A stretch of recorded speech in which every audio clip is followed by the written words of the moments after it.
Welcome back, everyone. Today we're taking a deep dive into a topic that's both ancient and cutting edge, artificial intelligence. It's one of those things, isn't it? AI is everywhere these days. Yeah, exactly. So we're going to try and trace how we got here, from those early ideas of thinking machines to the AI that's all around us. It's a wild ride, for sure. So we've got some excerpts from a couple of fascinating books on AI history to guide us. Think of it like hitting the highlights of AI's journey. A lot to cover. But I think it's worth starting with this. The idea of artificial intelligence has been around for much, much longer than most people realize. Way longer than computers, even. No, absolutely. I mean, think about it. Even the ancient Greeks had myths about artificial beings. You're thinking about Talos, right? Exactly, that giant bronze automaton guarding the island of Crete. And then you've got golems in Jewish folklore, these mystical beings created from clay. It's fascinating, right? Like, this idea of creating artificial life, it's something that's been with us for centuries. It's like this deep-seated human desire, this urge to understand our own intelligence by trying to recreate it. Okay, so we got these ancient myths and stories, but AI as a scientific field, that's a much more recent development, right? Right.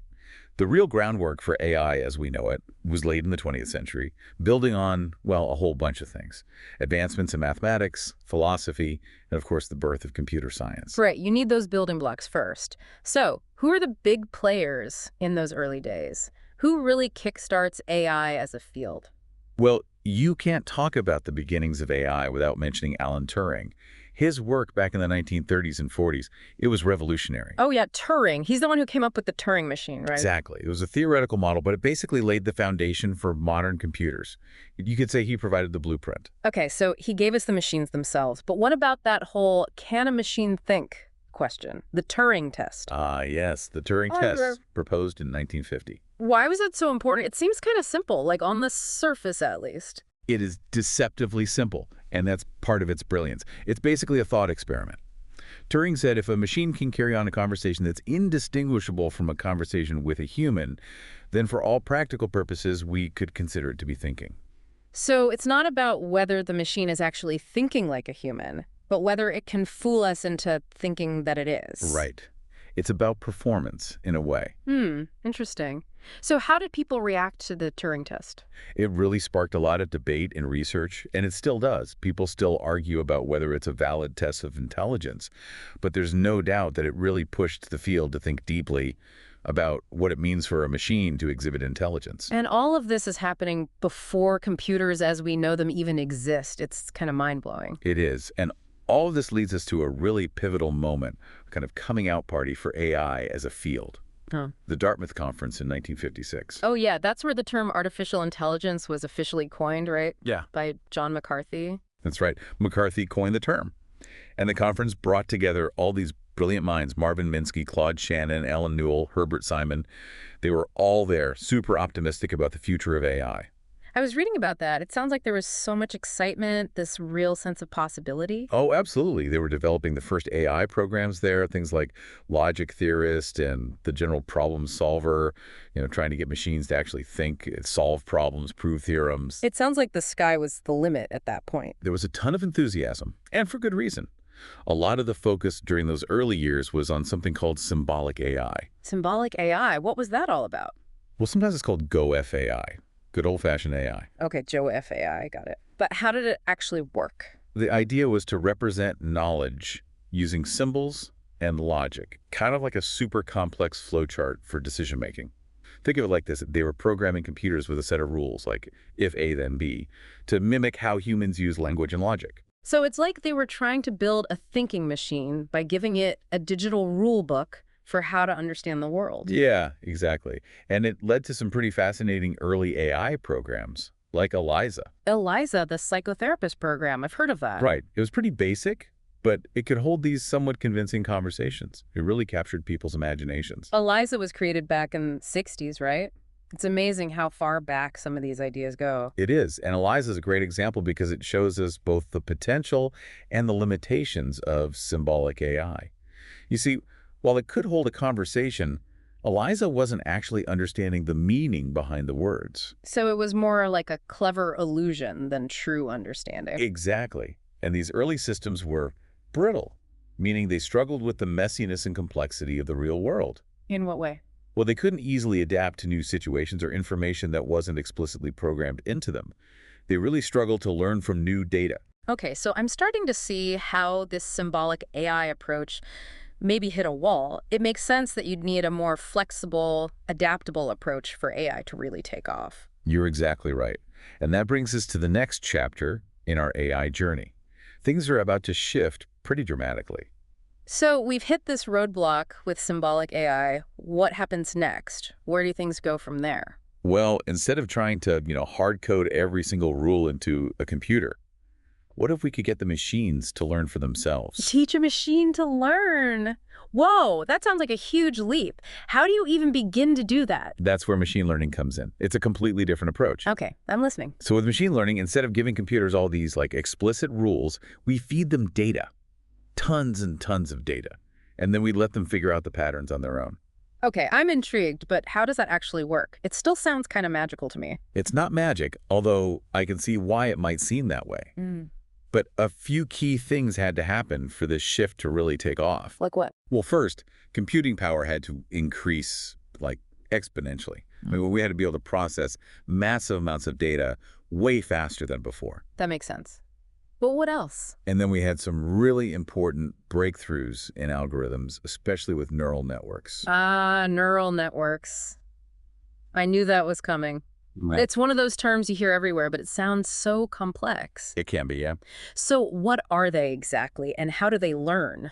Imagine a neural network as like a team of specialists, where each specialist is responsible for a tiny part of a problem. Okay, I can picture that.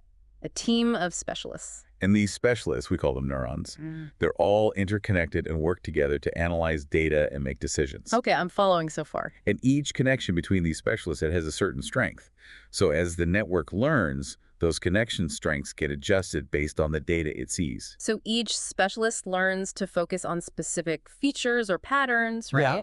And then they share their findings with each other to come up with a solution. Yeah, that's a good way to think about it. But how do those specialists or neurons actually learn and adjust their connections? That's where the backpropagation algorithm comes in. Think of it like a feedback system. The network makes a prediction, Right. Right. and then it compares its prediction to the actual outcome.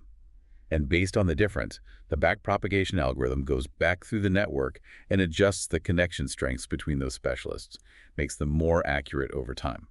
So it's like practice. The more the network practices, the better it gets at making those predictions. Exactly. Okay, so we've got the powerful computers, we've got the clever algorithms, and then enter big data. Was that kind of the final piece of the puzzle? Absolutely. Big data was crucial. Suddenly, we could train these neural networks on these massive data sets. Everything from text and images to sounds and sensor data. It's like giving these algorithms this crash course in the real world. Right, exposing them to this huge and diverse amount of information. And what happened then? Well, with all that data, they started to outperform those older AI systems, Mhm. the ones based on rules in all sorts of areas. Image recognition, speech processing, even things like playing games. Is that where we get to things like Deep Blue beating Kasparov at chess? Yep, that was in 1997. I remember that. It was a huge deal. It felt like this turning point, like AI was stepping onto this whole new It level. was a major milestone for sure. So was that kind of a one-off? Or was there more to come? Oh, that was just the beginning. Deep Blue was cool, but it was just a taste of what was coming next. Then the 2010s brought us deep learning, and that really, truly revolutionized the field. Deep learning, I hear that term all the time these days. But I know it's a type of machine learning, so what makes it so special? What sets it apart? Okay, so think of it like this. If traditional neural networks are like a small team of specialists, right? Right. Deep learning networks are like a massive organization. I'm talking many layers of specialists, and each layer is building on the work of the layers before it. So these deep neural networks, with all their layers, they can pull out much more complex patterns from the data, right? Exactly. And this led to some pretty amazing breakthroughs. In 2012, for example, a deep learning model called AlexNet just crushed the competition in the ImageNet competition. What was image? It's this huge image recognition competition, a really big deal in the AI world. Okay, so AlexNet winning that, it was a sign of just how powerful deep learning could be, especially for image recognition. Exactly. I see where you're going with this. This is all starting to connect. Self-driving cars, virtual assistants, AI in healthcare, finance, all of it is powered by deep learning, right? You got it. Deep learning is everywhere. It's become this essential tool in almost every industry you can imagine. Amazing. And one area where its impact has been especially incredible is natural language processing, or NLP for short. NLP, that's what we're all using right now to have this conversation. Right. NLP is all about getting AI to understand and generate human language. Something that used to seem like, I don't know, pure science fiction. Totally. And we've seen these incredible advances in NLP just in the past few years. Yeah. Like models like GPT-3 and BERT.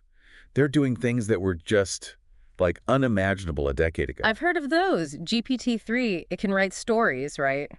And translate languages. Yeah. We can even generate computer code. It's like almost like AI is becoming this like creative partner, Nice. helping us push the boundaries of what's possible, not just in science and tech, but in writing, art, music, even programming. It's pretty incredible. But, all of this also brings up some really important questions we need to think about. Yeah, like what? Well, as AI gets more powerful, what does it mean for jobs?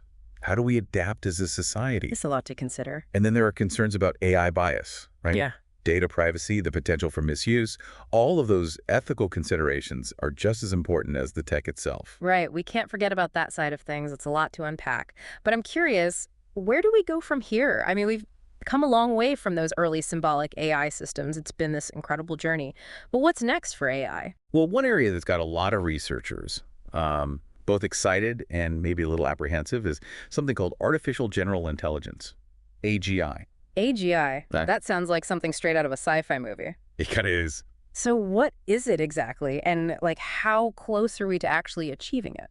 AGI, it basically refers to an AI system that's not just good at one specific thing. It would have a more general intelligence, like one that rivals or even surpasses human capabilities across a wide range of domains. So that's like the ultimate goal of AI, right? Create a machine that can truly think and learn like a human, or even better. It's a bold idea. Yeah. And while AGI is still pretty hypothetical, it definitely raises some profound questions about, the future of humanity and our relationship with intelligent machines. I can see why people are both excited and a little scared of that. Yeah.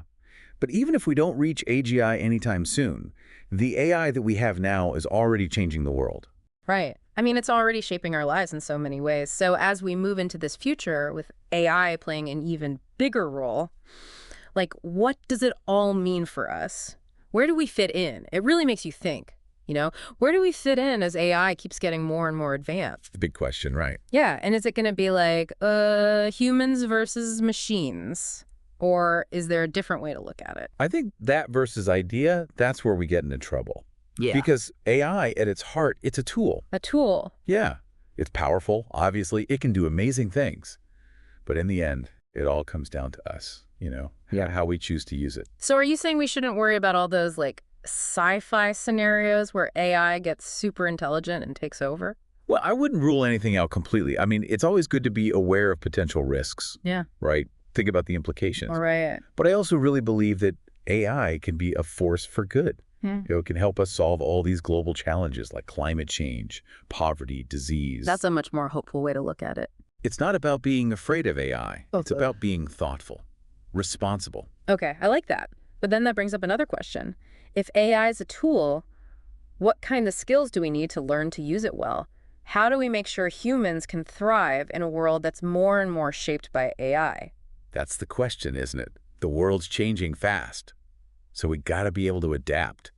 If AI can automate all these tasks, critical thinking is even more important. How so? We need to be able to look at information and figure out, is this real? Is this fake news? What are the limitations of these systems? So we need to be more than just like passive users. Exactly. You got to be a discerning consumer of AI.